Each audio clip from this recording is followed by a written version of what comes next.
Pojď po baloně! Víš tam, Ondro! Dobře, už tam nelos! Pokud se florbalistům základní školy z Oseka povede v tomto zápase vyhrát, tak se vyhoblou na druhé místo v dnešním turnaji.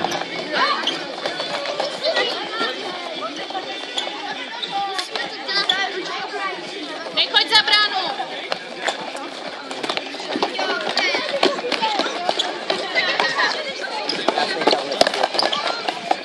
To není můj. Mezi hráči základní školy Hranické je 6gólový Adam Zarsa z minulého zápasu. Na toho si musí dát obránci Oseka pozor. Tak vidíte, že se taktizuje. Není dobré se nechat nalákat za bránu.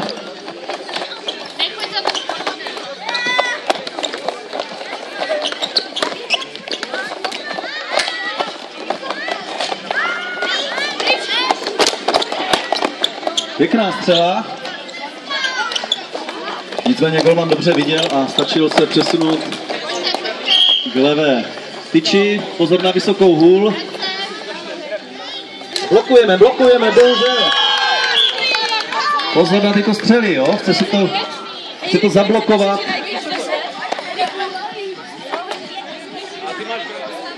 Nevadí, 1-0. Do konce zápasu ještě spousta času.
Dobře, a toto na dorážku.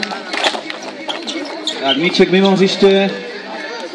Děkujeme za vhozený, opět do hry.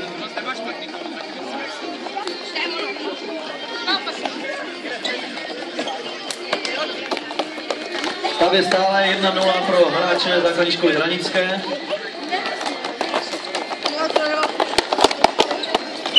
Tečovaná střela rozehrává Osek.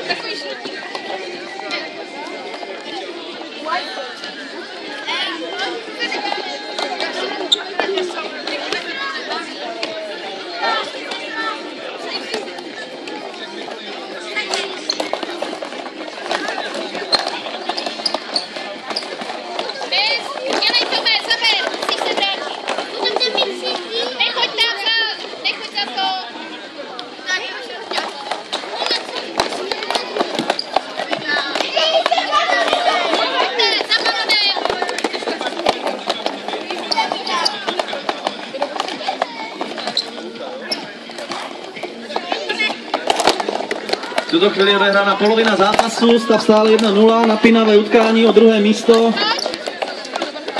Ve žlutých rozlišovácích hráči základní školy Hranické, v bílém Osek nad Bečvou.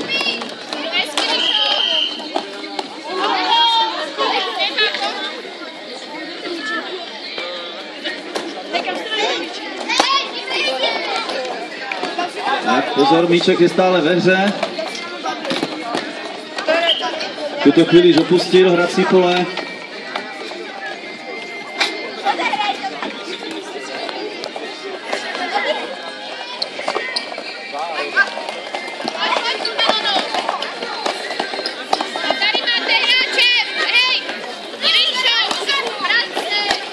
A velké přečíslení, ale výborný zákrok golmana.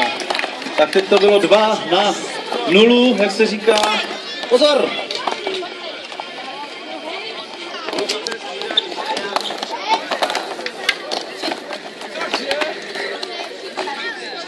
Střídání si chce pohlídat.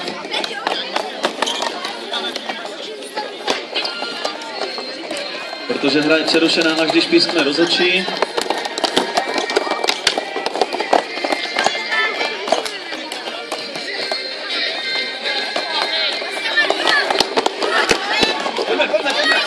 Tak a první šance, škoda.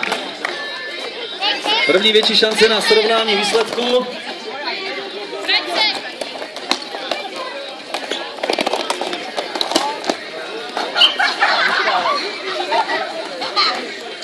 Tak nevadí. Střela místo na bránu letěla tady na diváky.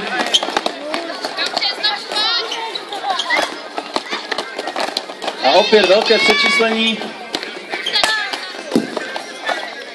Logicky hráči Oseka už musí více útočit, čímž pádem tam propadají v obraně.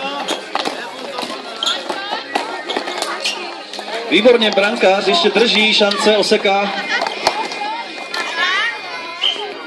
Tak opět vyražený míček.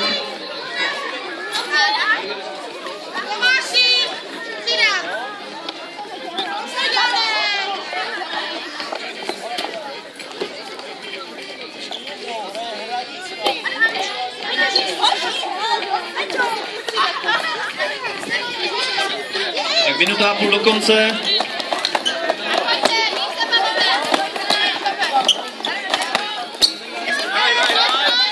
Čas tuto chvíli bude hrozně rychle ubíhat hráčům v bílých dresech a pomalu hráčům ve žlutých rozlišovácích. Chce to více střílet. Více střílet. Backendová střela, také ne.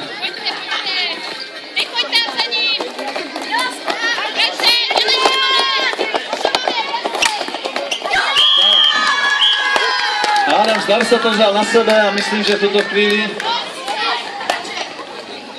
když mají k vítězství blíže hráči z základní školy Hradnické, 3/4 minuty do konce.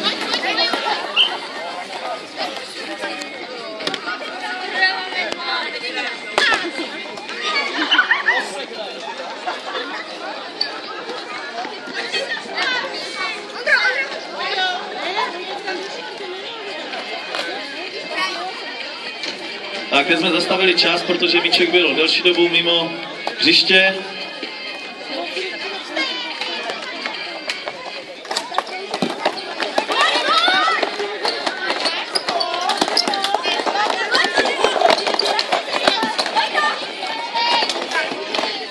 Posledních 15 sekund.